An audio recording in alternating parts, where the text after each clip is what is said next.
Madam యాక్చువల్గా మేము 2000లోనే మేము ట్రీట్మెంట్ స్టార్ట్ చేశాం మేడం. అలానే కంటిన్యూ అయ్యాం. కొన్నిసార్లు ఐయుఐకి వెళ్ళాము మేడం ఒక 2 years. తర్వాత 2005లో మేము ఐవీఎఫ్కి వెళ్ళాము. ఐవీఎఫ్కి వెళ్తే మేము సక్సెస్ కాలేకపోయాం మేడం. తర్వాత కొంచెం బీపీ ఇలా సైడ్ ఎఫెక్ట్స్ రావడంతో ఒక 15 years టోటల్గా స్టాప్ చేశాం మేడం. ట్రీట్మెంట్ స్టాప్ చేశాం. తర్వాత 2018లో అగైన్ రీస్టార్ట్ అయ్యాం మేడం. స్టార్ట్ చేశాము. స్టార్ట్ చేసి 2018 ఐ థింక్ అక్టోబర్ నవంబర్లో ఐవీఎఫ్ అయింది. ఫస్ట్ ఐవీఎఫ్ కానీ అగైన్ ఫెయిల్ మేడం. తర్వాత మళ్ళీ ఒక 6 months స్టాప్ చేశాను మేడం. 6 months తర్వాత అగైన్ మళ్ళీ స్టార్ట్ చేశాను. 2019లో మళ్ళీ ఐవీఎఫ్కి వెళ్ళాము.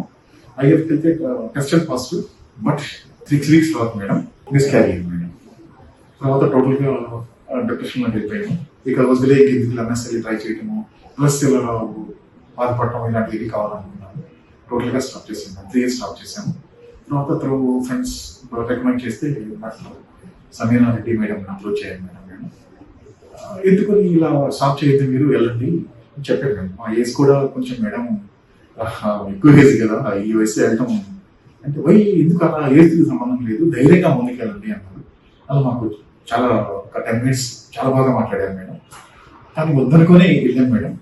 మేము మేడం మాట్లాడిన తర్వాత కూడా తర్వాత ఇంటికి వెళ్ళి నేను థింక్ చేసుకున్నాం.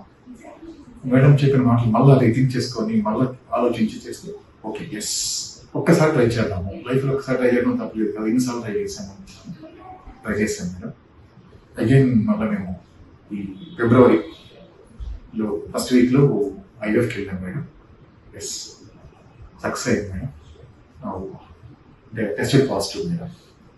Very thankful to madam, doctor madam, madam Shameena Reddy madam and Mahila hospital team, doctors team, technical team and lab team and other team they are very supporting madam. ఎందుకంటే వాళ్ళు అంటే వచ్చిన వెంటనే వాళ్ళు రిసీవింగ్ రెస్పాన్స్ చాలా బాగా ఉంటుంది. Is really great madam. Again thank you madam. Thank you to మహిళా హాస్పిటల్.